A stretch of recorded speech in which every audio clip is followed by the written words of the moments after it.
একটা আপনাদেরকে দেখাইছি, সবসময় আসলে অনেকদিন থেকে সে ব্যবসা করে আসছে এবং তার কাছে ক্রেতা বিক্রেতা যারা ইয়াবা ব্যবসা করে এবং খায় তারা এখানে আসি খায়। তো তার বাড়ির সামনে একটা টং ছিল, এলাকার জনগণ মিলে ওই টংটা পুইয়ে দেয়।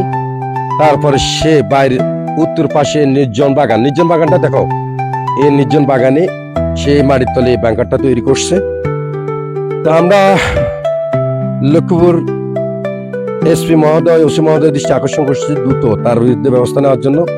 তার বাইরের মহিলা পুরুষ যারা আছেন সবাই অতিষ্ঠ হয়ে গেছে তার এই অত্যাচারে, কোনোভাবে বাড়িতে থাকতে পারে না। সে খুবই উচ্ছৃঙ্খল আর সে দীর্ঘদিন থেকে ইয়াবা ব্যবসায়ের সাথে জড়িত। দাদা এদিকে আসেন। দাদু কি খবর? এই জায়গাটা কার? আমার হেদের সবার। তখন সে তো এখানে আসি বলছে যে আপনাদের সাথে জায়গা জমিলে বেজাল, আপনারা এটা ভাইরাল করছেন, মানে এটা দেখাই দিয়েছেন আমাদেরকে, এটা কি এরকম? না, আমরা দেখাই আমি গিয়ে এমনি সে দীর্ঘদিন থেকে তো বাবা ব্যবসা করে এবং তার সামনে তো টং ছিল।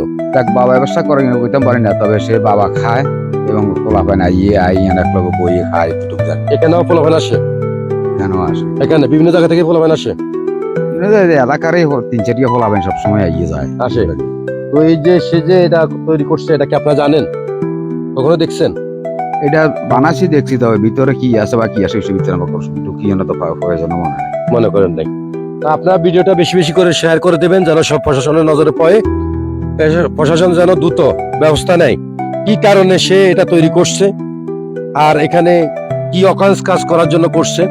সে দীর্ঘদিন থেকে ইয়াবা ব্যবসার সাথে জড়িত, তার কাছে হাজার হাজার ইয়াবা চালান আসে এবং যারা বিক্রি করে খুচরা বিক্রেতা তারা তার থেকে নিয়ে এখান থেকে নিয়ে বিক্রি করে। আর সে এই যে বাংকার বলে অথবা আয়নাঘর বলে, এটার ভিতরে বসি তারা এই বন্ধু বান্ধব মিলে খায়। তা আমরা যে কোনো গোপন সূত্রে খবর পেয়ে আমরা সহজমিনে আসি আপনাদেরকে ভিডিও করে দেখানোর চেষ্টা করতেছি। আপনারা দয়া করে ভিডিওটা বেশি বেশি করে শেয়ার করে দেবেন। লক্ষ্মীপুর এসপি মহোদয়, ওসি মহোদয় যেন ওনাদের দৃষ্টিতে পড়ে, ওনারা যেন দ্রুত ব্যবস্থা নিতে পারেন। সবাই ভালো থাকবেন, সুস্থ থাকবেন। আসসালামু আলাইকুম রহমতুল্লাহ বরকাতুহ।